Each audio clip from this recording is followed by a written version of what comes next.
Letečtí mechanici a technici zaměstnaní v mošnovské společnosti Job Air mají před sebou hodně a ještě k tomu zajímavé práce. Nově postavený hangár obřích rozměrů pojme i Boeing 747, letoun pro 450 pasažérů. A i na taková letadla jsou v nové hale servisního a opravárenského střediska připraveni. Největší letecké servisní a údržbářské středisko ve střední a východní Evropě bylo slavnostně otevřeno 6. března 2008. Objekt Job Airu s provozní budovou o 5 nadzemních podlažích a s obřím hangárem vyrostl v Mošnově během 12 měsíců.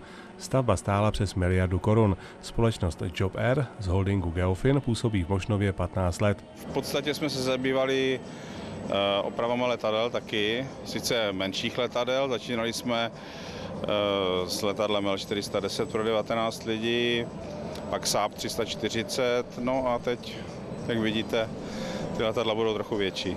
Hangár má hloubku 80 metrů, šířku 146 a výška posvětla je 24 metrů, celkově pak 36 metrů. Působnost Job Airu CAM, dceřiné firmy společnosti Central Connect Group, nyní sahá do 56 zemí světa. Jo, my tady budeme dělat, ze začátku budeme pokračovat v opravách, které děláme dneska, to znamená Saab 340 a Saab 2000.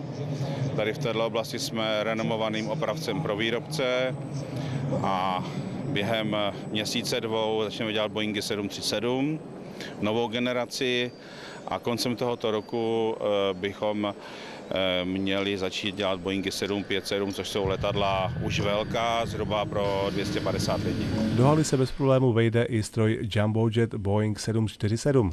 No tak až do doby Airbusu to bylo největší letadlo světa, Airbusu 380, takže Boeing 747 je letadlo zhruba pro 450 lidí. Já myslím, že všichni dolítají někam do Ameriky nebo někam dál, tak ho znají. Den před slavnostním otevřením se v hangáru o ploše více než 11 000 metrů čtverečních sešli s vedením firmy zaměstnanci společnosti. Jsou jich 200 a ještě se počítá s přijetím dalších 70 lidí, především leteckých mechaniků. Mnozí zaměstnanci společnosti byli u stavby hangáru od počátku. No pro mě to byla fantastická práce, to je takové... pro stavaře se to postaví nebo přihodí jednou za život, že něco takového může dělat, ale opravdu budu s nostalgií na to vzpomínat. Ja by som povedal k tomu iba toľko, že je to úžasný monument a klobúk dole pred všetkými tými, kto dokázali toto dielo urobiť. Pro některé se práce nijak výrazně nezmění, pro jiné to přece jen změna bude. Tak moja práce v podstatě se nebude moc změnit, ale pre ostatných hodně. Jak to řekl nový ředitel, pan Horňák, je to příležitost pro nás ukázat, co na Moravě existuje. No tak změní se v tom směru, že té práce bude podstatně víc, no ale bude jako perspektiva do budoucna, že... Já si myslím, že budu pokračovat zatím v té práci, které jsem pokračoval, protože tady v této údržbě vlastně dělám už delší dobu, akorát, že jsem holt tady na Ostravsku, zase vrátil zpátky. Tak bude náročnější určitě než doposud. Má práce se změnila asi tolik, že vznikly daleko větší nároky, jednak na vzdělání, jednak náročnost práce jako taková, protože celé se to tady znova otvírá, nové technologie, nové, ani nevím, co ještě je v tuhle chvíli, takže je to docela mazec od rána do večera. Ale je to fajn, je to zajímavé, je to výzva. Projekt zaujal natolik, že investor společnost CAM získal pro něj možnost čerpat investiční pobídky od státu. Ministerstvo průmyslu a obchodu vydalo před léty rozhodnutí o podpoře projektu. Počátky tohoto hangáru ty jsou zhruba 3 roky zpět, kdy jsme začali uvažovat o převzetí projektu, který byl původně investorů z Islandu, kteří tento projekt nedokončili. My jsme ten projekt předělali, kompletně jsme nebo respektive zrekonstruovali a začali jsme uvádět do praxe. Objekt stojí v bezprostřední blízkosti mezinárodního letiště Leoše Janáčka. Abychom byli atraktivní pro letecké dopravce velkých letadel na velké vzdálenosti, tak musíme mít údržbové zázemí. Tudíž pro letiště je to velmi významné.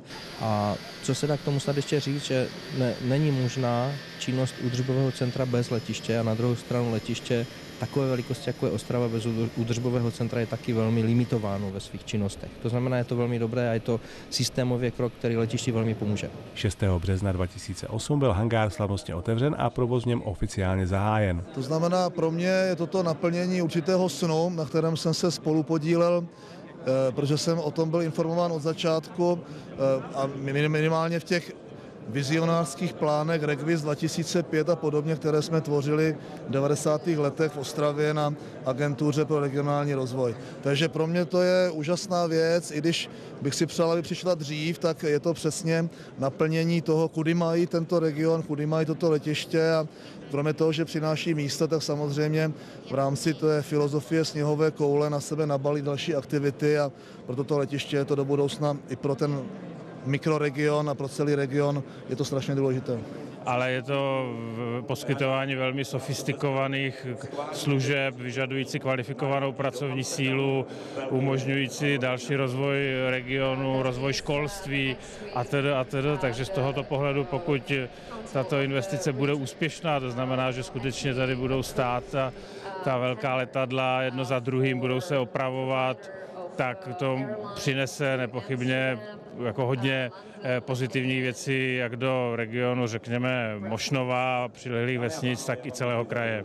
Tak je to určitě přínos nových technologií, nových systémů, které tady přicházejí s touto halou a věřím, že se podaří majitelům naplnit ten požadavek na množství letadel opravovaných a je to hlavně skutečně příchod nových lidí, nových oborů, velké spektrum činností, které by s tímto byly spojeny. Věřím, že se to naplní. Generálním dodavatelem stavby se stala společnost Vítkovice. Byla to pro ní výzva. Použili jsme tu několik unikátních technologií.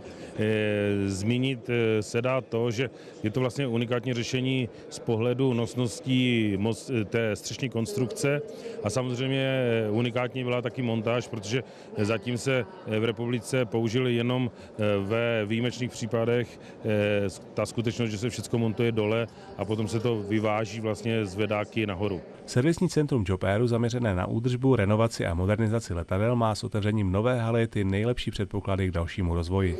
No samozřejmě, že já si myslím, že všichni přítomní mají ten úžasný gotický pocit z těch obrovských vysokých prostorů a z těch obrovských prostorů, které prostě umožní vlastně poskytovat tady v tomhle hangáru služby světové úrovně. Tak jako hangár je určitě úžasná věc a rozšíření takovýmto směrem, jakým to je, tak to je úplně bombastické. Je to majestátní, je to nadnárodní význam, jako jsem na to hrozně pyšná, že tady můžu pracovat.